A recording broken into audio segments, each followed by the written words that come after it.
Hello there, dear friends, and welcome once again to the Relaxed Fantasy Review. On this channel, we spend our time looking at fantasy of all sorts, from books to movies to video games, and applying the characters within into the tabletop game Dungeons & Dragons 5th Edition.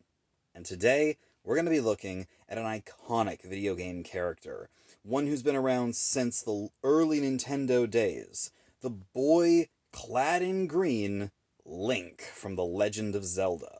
He's one of the most famous fantasy heroes of all video games, and well deserving of this title, but what kind of powers would he bring to the table in a D&D game?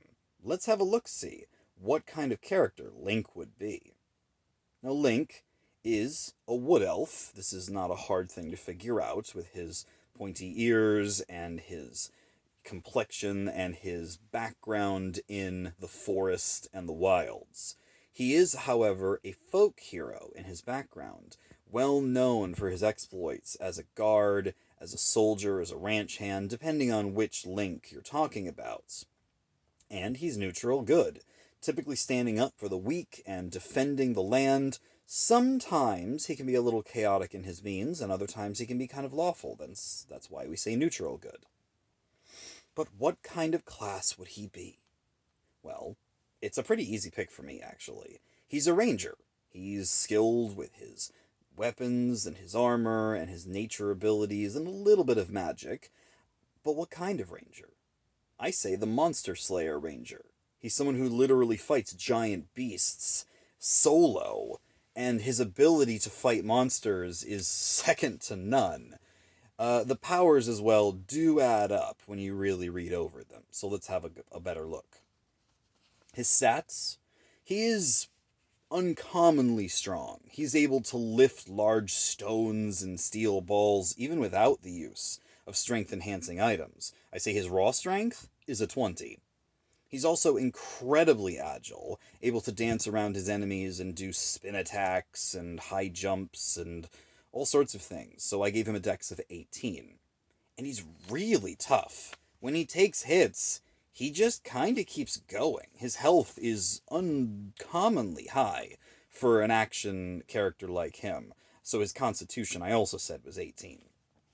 He's not exactly educated, though. He doesn't talk, really, and his ability to, learn things. While he's a phenomenal puzzle solver, he has a wisdom of 20, his intelligence is a 10. And because he doesn't really speak, his reputation is really all he has to go on as the hero. His charisma is also 10. He is proficient in strength and dexterity saving throws, as befitting a ranger. And he has proficiency in animal handling, nature, perception, stealth, and survival. All skills that we've definitely seen Link do. And he has expertise in athletics. Another thing the Rangers get, thanks to Tasha's Cauldron. His languages, he speaks Common and Elvish, although he doesn't really speak them. He just knows them. He also speaks Sylvan and Celestial, since he speaks to both the fairies and the goddess themselves. So, all those languages are on the list. He wears light armor, medium armor, and is skilled in shields. He is proficient in all weapons, as well as land vehicles, because he definitely knows how to use a motorcycle, as has been shown in the Breath of the Wild game. His armor class is actually pretty high. It's 20, thanks to some magical armor I've gifted him, we'll talk about in a moment, and his speed is 40. His Wood Elf speed plus a little bit extra from the Ranger subclass. But his features are quite fun. He has Dark Vision, Fey Ancestry, Trance, and Mask of the Wild, all things that are befitting a Wood Elf.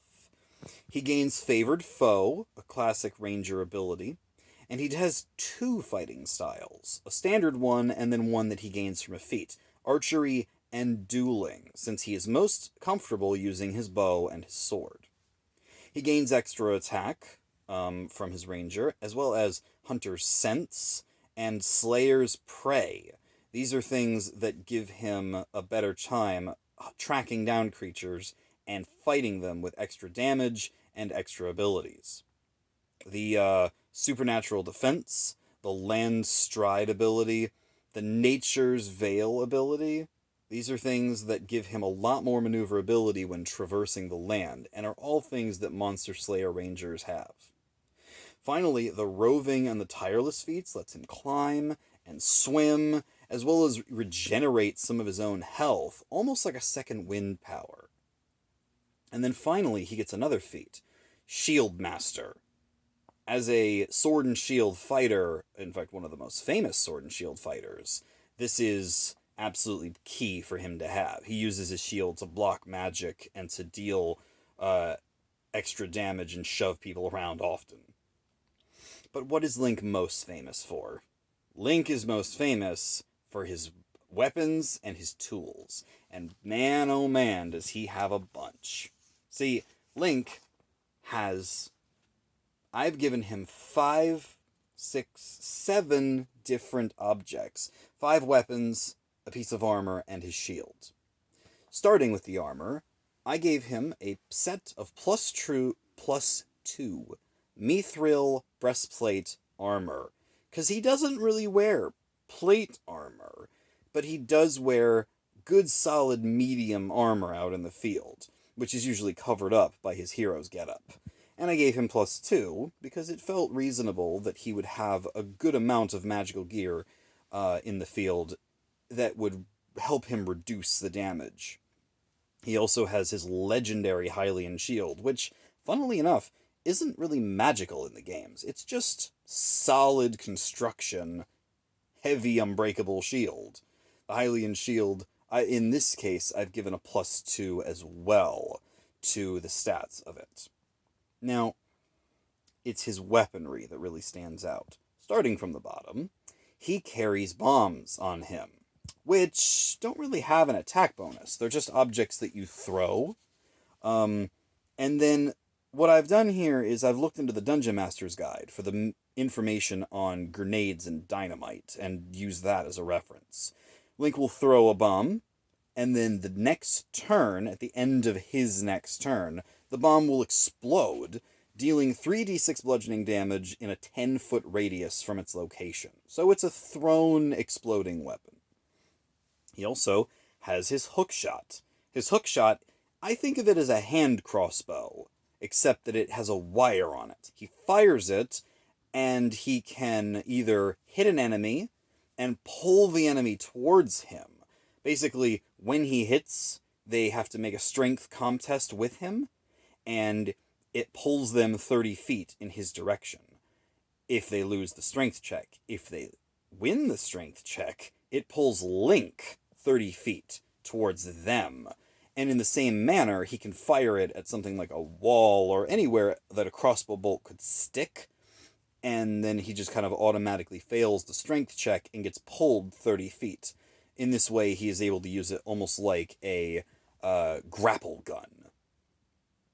Then there's his Boomerang, one of the most legendary things he's ever held, because he's had it since his early adventures.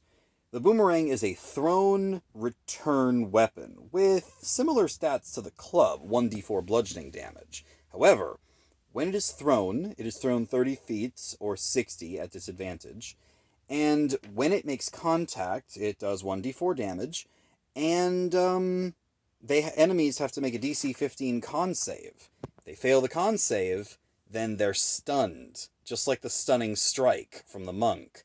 This lasts until the end of Link's next turn, giving him a chance to both stun enemies and run in and finish the job. This is a classic move that he's done for many, many years. Then there's his fairy bow. You wouldn't want to see Link without his bow. And in this case, it's not his bow that's really magical. He has magic arrows, which we'll cover in a moment. But in this case, his fairy bow is just a +1 long bow.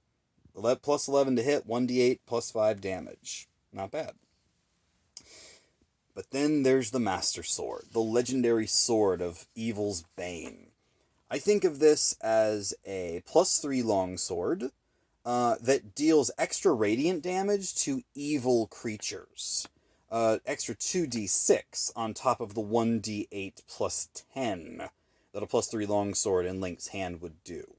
The Master Sword is an iconic weapon and deserving of that legendary status. Then finally, Link's magic, because he does have a lot of magical abilities, depending on which game you're looking at. As a Wisdom caster, as a ranger, he gets level 1, 2, and 3 spells. No cantrips, unfortunately. Magic isn't his first port of call, so. He gets Speak with Animals, Protection from Evil and Good, Hunter's Mark, Animal Friendship, Long Strider, that's his ability to, run and sprint, as well as Cure Wounds, basic healing. At level 2, he has Beast Sense, Zone of Truth, and Lesser Restoration. I like to think of Lesser Restoration as the healing potions he carries on him, except in this case, it's to get rid of ailments. Finally, at level 3 spells, Speak with Plants, Magic Circle, and Lightning Arrow, the spell which turns his arrows into lightning bolts. You can think of this as either his shock arrows or his light arrows, depending on which game you're looking at. And I think it's fitting to make it a spell rather than the bow itself, since it's usually the arrows that have the magic in them. And that's it. That's Link. I have him here written down as a 25-year-old, 5'9", 150 pounds, blonde hair, bronze skin, and those iconic blue eyes. Link is a iconic hero with a legendary arsenal and skills that make most fighters and rangers blush. His tactics and his ability in the field, both at long, medium, and short range, is second to none. And as an NPC, I could easily see him being the leader of the city guard, or leader of a group of hunters, or a group of mercenaries, the strong, silent type that lets his sword and his arrows do his talking for him.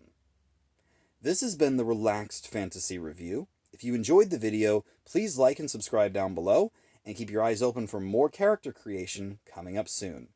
Have a good one, my friends.